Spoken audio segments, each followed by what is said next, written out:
Abakozi abatali basomesa mu matendekero ga gavumenti bayitiddwa bunnambiro mu maka g'obwa pulezidenti Entebbe babeeko ensonga ze bakkaanyaako n'omukulembeze w'eggwanga. Kino kiddiridde abakozi bano okwekuumamu ogutaaka ne bassa wansi ebikolwa nga baagala okwongezebwa omusaala n'okusasulwa ensako zaabwe ze babanja nga bwe baali baasuubizibwa omukulembeze w'eggwanga mu mwaka gw'ebyensimbi oguwedde. Akulira ekibiina omwegattira abakozi abatali basomesa mu matendekero ga gavumenti ekya PUNTSEF, Betama Jackson ategeezezza nga bwe bakyagenda mu maaso n'akeediimo kaabwe okutuusa nga baweereddwa ensimbi zaabwe ze babanja. Ffe awo twegwerera kati tugenda kulaba pulezidenti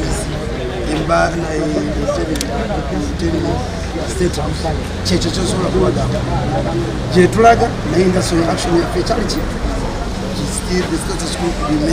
Ate ye akulira akakiiko k'abaaliko abasomesa b'e Makerere Tango Doi ategeezezza nti eky'omukulembeze w'eggwanga okuyita abakozi bano okubaako ensonga ze bamulungula osanga y'emu ku ngeri egenda okuyitwamu okugonjoola ensonga zaabwe.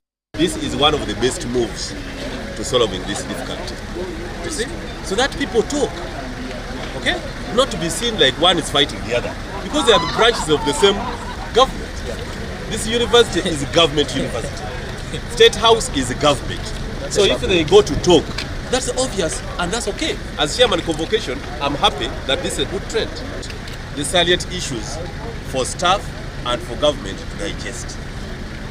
So that people don't see us as the standoff and calling names. Mu kweteekerateekera okuggulawo kwa ssettendekero w'e Makerere waliwo abakozi abapya abaleeteddwa olunaku lwaleero okuyonja ssettendekero ono ng'ensonga z'abakozi abalala bwe zigonjoolwa. Olunaku lw'eggulo minisita w'ebyenjigiriza n'ebyemizannyo Janet Museveni yavuddeyo n'ategeeza nga Makerere bw'egenda okutandika okukakkalabya emirimu gyayo olwaleero wabula nga ne gye tuli eno amatendekero ag'enjawulo ku ssettendekero w'e Makerere tegakoze. Ku lwa Kingdom TV, Nasaka Joeria amalindirire.